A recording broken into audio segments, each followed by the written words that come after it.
Good evening. This is the Dolores County Broadcasting Network. And for my commentary this evening, I really don't have any commentary this evening. So with that, we'll just get right to the news. The DCTV 4-H Evening News Program for May 14th, 2019. Camera person is Cowboy Harrison. Video engineer, sound engineer, and producer is Edward. Teleprompter and prompter is Dan. Our news anchor is Little Pink Lion Faulkner. And as usual, our meteorologist is Hannah. Oh my gosh, where's my iPhone? Faulkner. And this is your news director, Dan. And now, the news. U4H Kids Eating News Show. Help us keep our news show on the air by becoming a sponsor. You can buy a sponsorship by calling 970-677-419. That's 970-677-419. Now for the news. Hi, I'm Daniel, and our first story is from the Durango Herald. Longcraft Fish Hatchery. Don't give it a whirl. With Animas River Days coming up June 1st, you might think this could be a precaution hatch out by Colorado Parks and Wildlife, which operates the facility. Paddling the hatchery raceway would be a coveted first ascent of the Animas River tributary. Next thing you know, a rafting riff-raff will follow. Then comes the flotilla of stand-up paddleboards. When the tubers show up, all hope will be lost. That might be exaggerating a bit. The real threat to the local hatchery isn't the people who use the Animas River, but the river itself. Established in 1903, the Durango Fish Hatchery is the oldest state-owned hatchery in Colorado. Fishing is its mission, raising rainbow trout along with browns, cutthroats, and Kawaki salmon. Crews stocked 150,000 catchable rainbows and 1.3 million smaller fish in area waters each year. But something is fishy with Animas River waters, and we don't mean all the icky 416 burn slugs sullying them. A fatal disease taints the river of Lost Souls. That comes from our good friend Joe Lendowoski, CPW spokesman. Actually, we need to expand our good friend salutation to Joe Lewandowski, a new member of the La Plata Electric Association board and a clean power advocate who is also spokes dude for CPW or something like that. Action Line feels empowered with Joe on the co-op top. It's electrifying time to get amped. But let's get back to the situation at the hatchery. Contrary to rumors, we haven't had a kick out tubers, kayakers, and paddleboarders out of the CPW hatchery raceways, Joe said. The actual reason for the signs, the Animas River is positive for whirling disease, a fatal condition for trout. The disease is caused by microscopic parasitic worms and is most noticeable in recently hatched fish, Joe said. The worm infects the cartilage of the spine. It leads to deformation that causes the fish to be able to swim only in small, tortured circles, thus the name whirling disease. He's added, there's no way to put a positive spin on whirling disease. If someone in any type of watercraft gets out of the river at the hatchery, the water dripping from their tube or kayak or paddleboard could transport whirling disease to the hatchery, he said. The Durango hatchery is currently free of the scourge. That's because its water intake system was rebuilt at great expense in the early 2000s. The hatchery now takes in water from a disease-free spring instead of the Animas River, Joe said. Whirling disease devastated hatcheries throughout the state and eventually wiped out naturally reproducing rainbow trout, he said. So you can see how wildlife workers would have animosity toward the animus sudden assembling just as few feet from the hatchery. Moreover, launching and taking out the animus and the hatchery was getting out of hand, said Toby Mooring, hatchery manager. Why risk a fine or ticket? Why be the typhoid Mary of angling? There are plenty of places to launch and take out through town, well above and below the hatchery, Joe pointed out. This was from the Journal. Drones help farmers detect disease, manage water. Drones can change how farmers detect disease, look for pests, and manage water and fertilizer, ultimately allowing them to save money. There are plenty of amazing toys, said Steve Miles, as his drone hovered hundreds of feet in the air to the amusement of the crowd gathered for farm to field day at the Old Fort south of Hesperus. Miles was among several experts and drone pilots who shared novel uses for drones in agriculture and public land management. During the event, Monday focused on agriculture management equipment and services. Steve Miles demonstrated his Phantom 4 drone Monday during Farm to Field Day at the Old Fort south of Hesperus. The event highlighted agricultural techniques, supplies, and services. Mary Shindringle Herald. Drones can save producers time in a variety of ways by helping them see problems earlier than traditional methods, Miles said. Video footage and photos gathered by flying above a crop can help determine where irrigation systems are not delivering water, where fertilizer has not been spread, or where wildlife have damaged the field, said Miles, a member of the advisory board for the High Desert Conservation District in Montezuma County.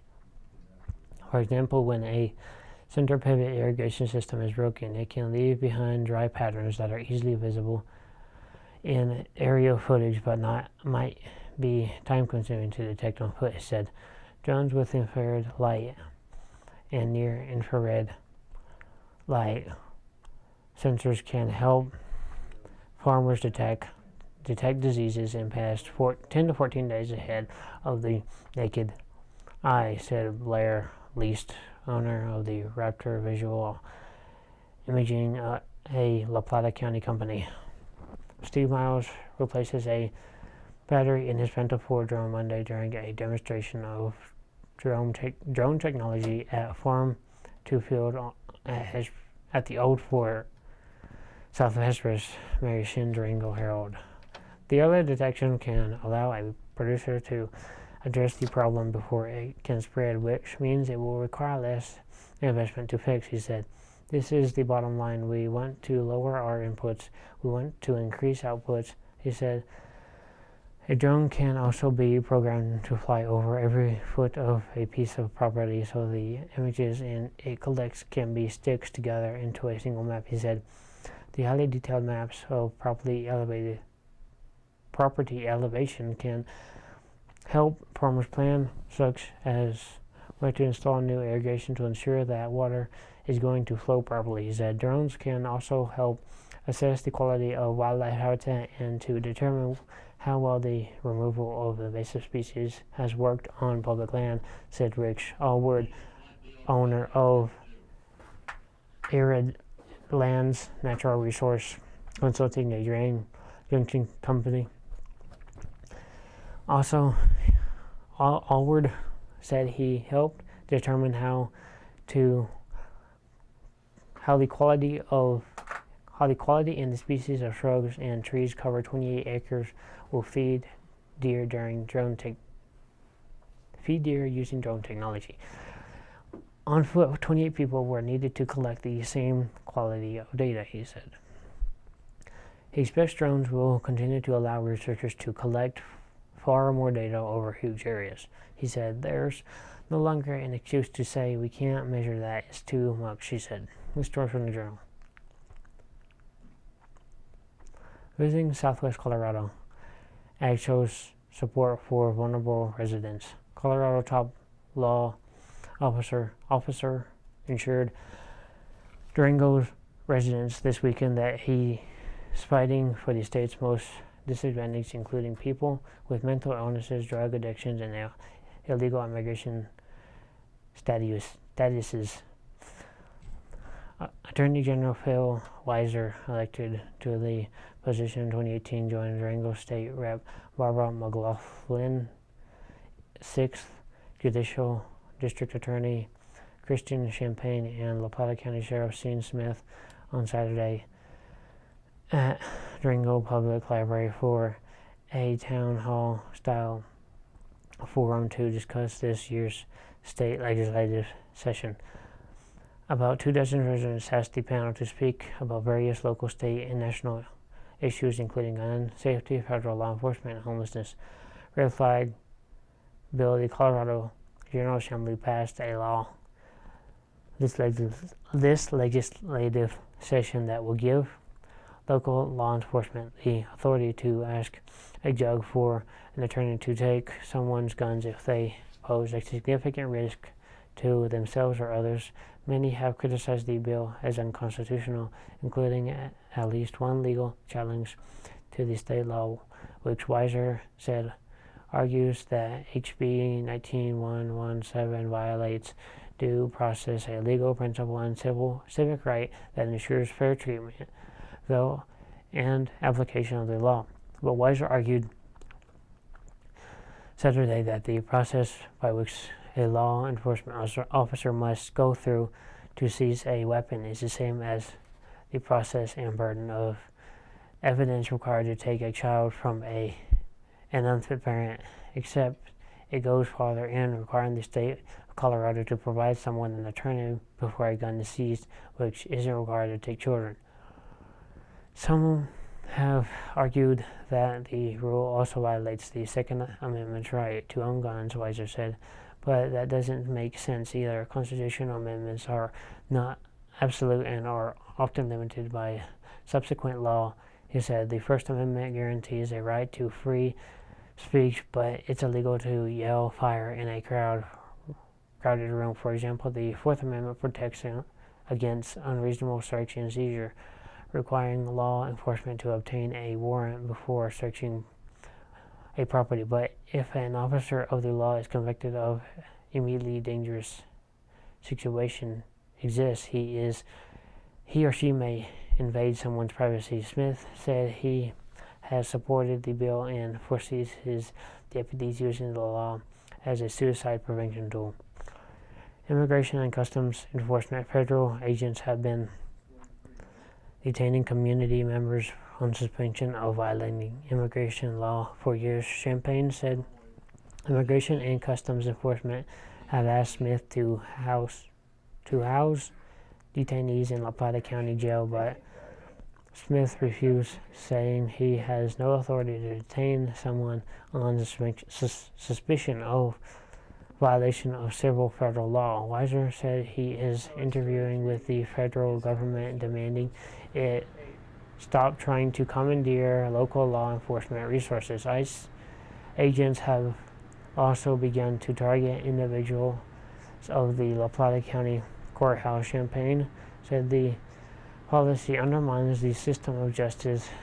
Smith said if people are afraid to participate in the justice system, it makes everyone unsafe. What if you're the victim of crime and the only witness, someone without proper documentation, is afraid to testify?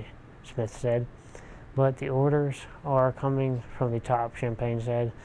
He knows some of the ICE agents in Durango, he said. Local agents are good people, Champagne said. They're just following orders. Homelessness, the most immediate way to help people struggling with homelessness is not to get them housing, McLaughlin said, but rather to address the underlying issue of untreated mental illness and drug abuse that often leads to someone living on the street. Weiser piggybacked on the idea of drug abuse causing homelessness, saying that many people don't go to a shelter because they're addicted to heroin and must decide between withdrawal and a warm bed or a high. And now where to sleep. Champaign said Durango Police Chief Bob Bremer suggested that the 6th Judicial District Court expanded its problem-solving courts like drug court to include a process for people without homes. It's a long way away, he admitted, but it seems feasible to use the supports of the criminal justice system to help people achieve stable housing. Smith said the problem isn't a will to do something, there's plenty of that, and the solution is many other similar communities addressing homelessness is some kind of structured system, Smith said. He said the problem is that nobody wants a shelter near them. He reached out to 5 property owners in Durango who have all said they are uncomfortable with developing a place for people without homes to gather. It's impacting people. It's impacting everyone, but nobody wants to look at it or deal with it. Smith said, "We've been avoiding the problem in this community." Our dumb laws segment are actual laws from the books in many states, cities, and municipalities.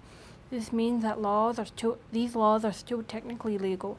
Dumb laws in Arizona. A Class 2 misdemeanor occurs if one places a mark upon a flag which is likely to provoke physical retaliation. A Class 2 misdemeanor occurs. It is illegal to manufacture imitation cocaine. When being attacked by a criminal or a burglar, you may protect yourself with the same weapon that the other person possesses. It is unlawful to use a person. It is unlawful to refuse a person a glass of water. Hunting camels is prohibited. It is a possible 25 years in prison for cutting down a cactus. Donkeys cannot sleep in bathtubs. Now for the weather report. Oh shoot. Our current weather data comes from the DCTV weather station located in the beautiful downtown Duff Creek. The current temperature is 76 degrees. The high for today was 77 degrees. The low was 43 degrees. The barometer is at 29.77 inches and is falling. Humidity is at 15%. Wind is between 1 and 5 miles per hour from the northwest. Gusts have been up to 19 miles per hour. There were 0.00 of an inch of moisture today in the DCTV weather station. Moisture for the month is 77/100 of an inch. Moisture accumulation for the year is 6.73 of an inch. Now for the big map, courtesy of the National Weather Service. Thunderstorms covers most of the country. There are 2 spots where snow is possible: Colorado and the northern part of the eastern coast.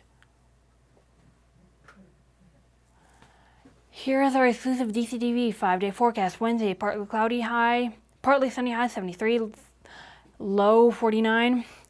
Thursday, rain showers, high 72, low 43. Friday, thunderstorms, high 58, low 36. Saturday, partly sunny, high 59, low 40. Thunderstorms, Sunday, thunderstorms, high 62, low 41. Now for the snow total report, which is the amount of snowpack in the state across the mountains. Remember that this percentage is the average for this time of year. Here in the Southwest, we only have 218% normal here.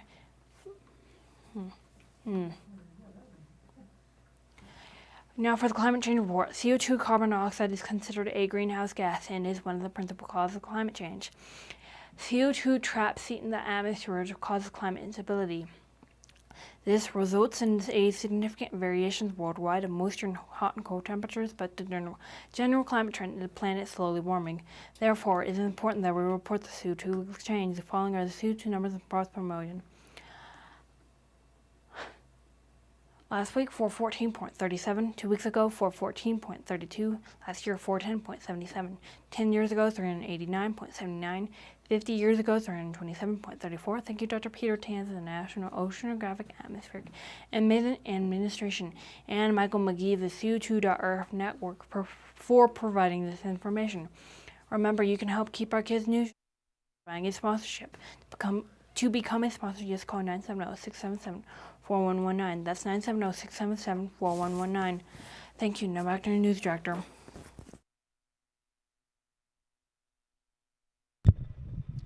And that's the end of today's DCTV 4-H Evening News Program. This is your news director, Dan, saying good night and thank you for watching.